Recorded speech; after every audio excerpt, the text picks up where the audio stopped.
Okay, let's get started with our stewed okra. We're going to start by sauteing an onion, getting a little caramelization on it.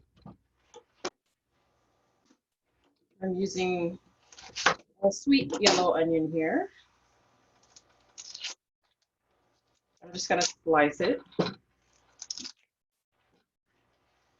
Go ahead and heat about a tablespoon of olive oil in your skillet over a medium heat.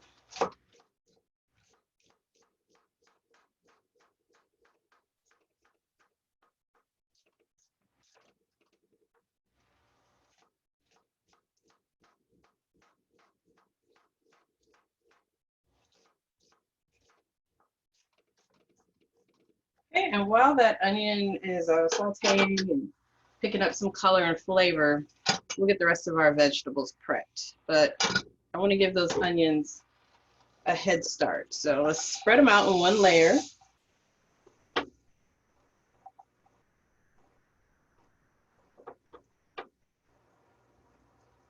And since it is summertime and the tomatoes are ripe and gorgeous, we're going to use fresh tomatoes. In the off season, you can use canned tomatoes for this recipe and it still comes out really well. In a pinch, you could even use frozen okra, but again, it's high summer. Okra is at its best, and we're going to use these little babies that are all about the size of my pinky. The smaller the okra, the better for this dish. Okay, so for these tomatoes, we're just going to cut them into wedges. We want to kind of highlight how beautiful they are. We're not going to dice them up. You can, of course, but for the presentation and just for the celebration of these tomatoes, I'm going to leave them nice and chunky. This whole dish is going to be rather rustic and chunky.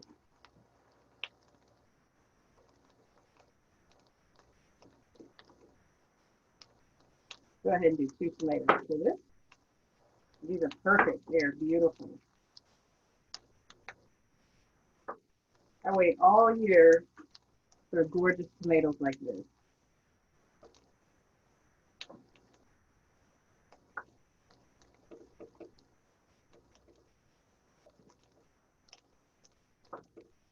Okay, I'm just going to put these tomatoes to the side for now.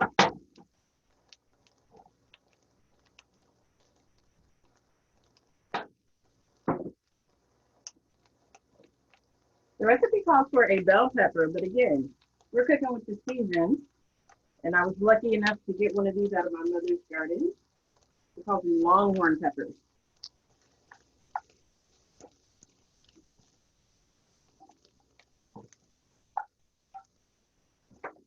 So instead of a bell pepper, I'm going to use this.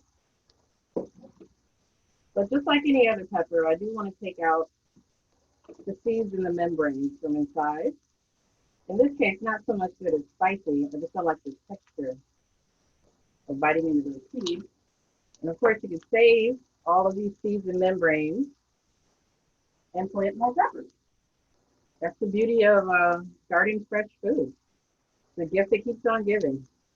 Save all your stems and seeds and you can grow a whole new crop.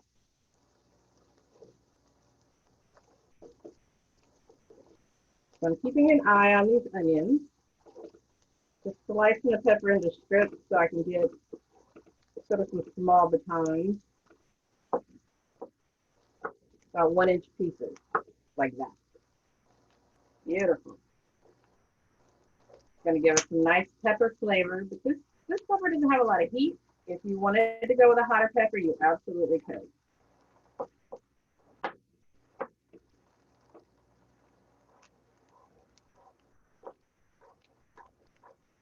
What I'm looking for from the onions is just a little bit of caramelization to happen before we move forward with the rest of the dish. So give them a little stir. They're starting to cook down. They're starting to smell sweeter. Give them a few more minutes. While we're waiting, I'll go ahead and mince up a few cloves of garlic. Like 2.5 cloves right here. But you can go as heavy or as light as you like. Mashing the garlic just keeps it from rolling around all over the place and makes it a little easier to mince up. But again, this is a really rustic dish, so you don't have to be too worried about your knife skills here. Just get everything cut up. Okay, the onions are getting quiet. I think that means we can move forward. You can see they're getting a little bit of color on them. So I'm going to add the peppers and the garlic. Let that cook for just a few minutes before the tomatoes go in.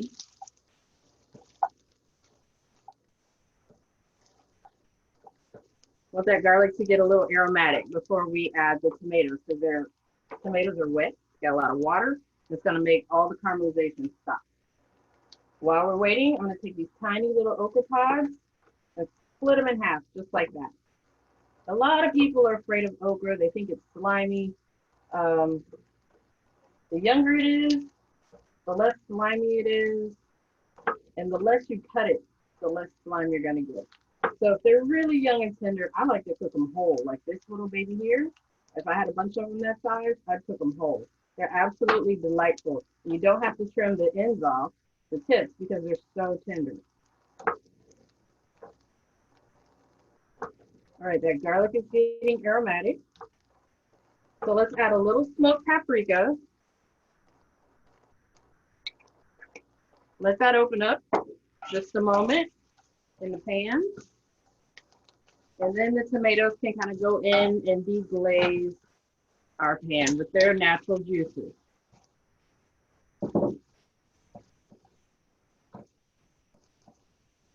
There's gorgeous color happening right there.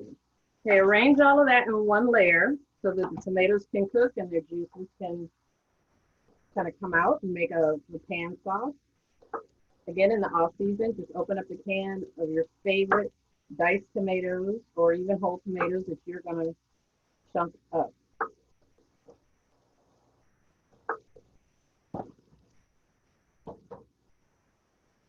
And I'm just picking out the smallest okra pods to use for this. I also have some hominy. It's canned hominy, but you could use chickpeas if you can't find hominy. I like to add hominy to this dish. It has a slight sweetness to it, but I really love the texture. And hominy is made from corn. If you've not used it before, you can see the kernels are all puffed up. And it's yellow hominy from yellow corn versus, white hominy from white corn. Let's get that hominy in there so it can be part of the flavor party. And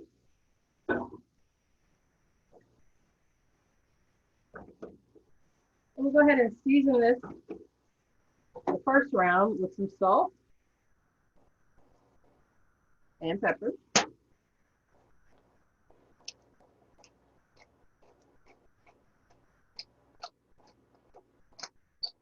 Lots of pepper.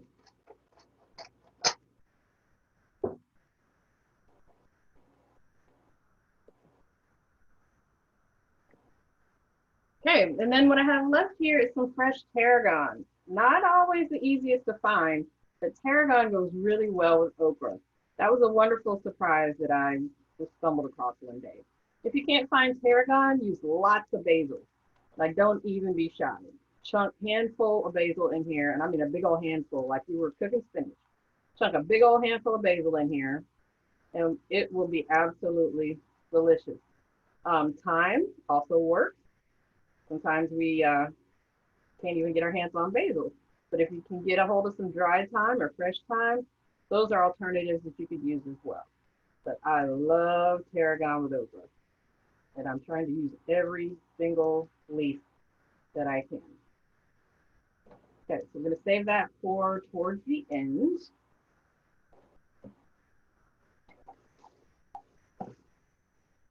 And let these tomatoes cook down a bit.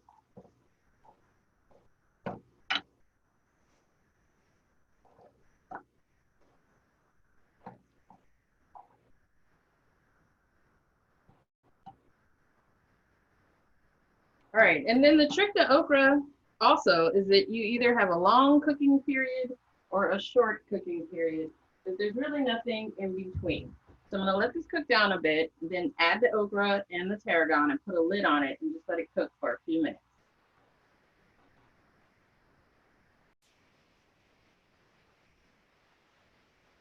Okay, you can see this has gotten kind of juicy and lovely. If you wanted, you could be really particular and arrange your okra in a nice pattern, but I'm not going to do that. It's just going in nice and unfussy.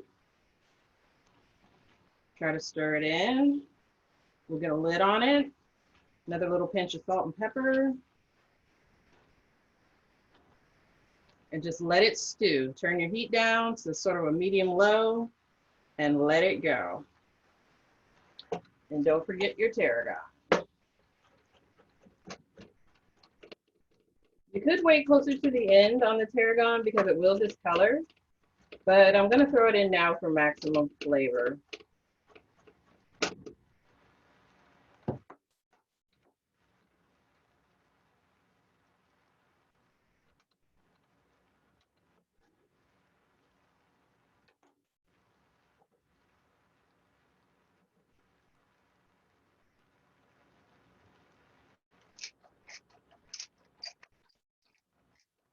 Okay, we'll come back and check on this in just a few minutes.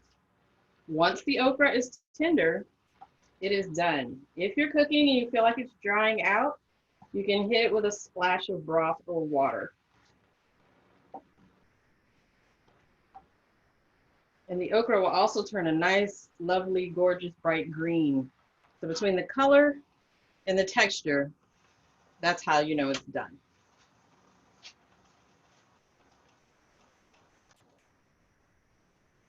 Let's check on our okra. You can see it still has that beautiful green color. Gonna let it cook until it's just tender, kind of an al dente. So a few more minutes. So we'll just probably put it on a little back burner and let it cook for a little while longer.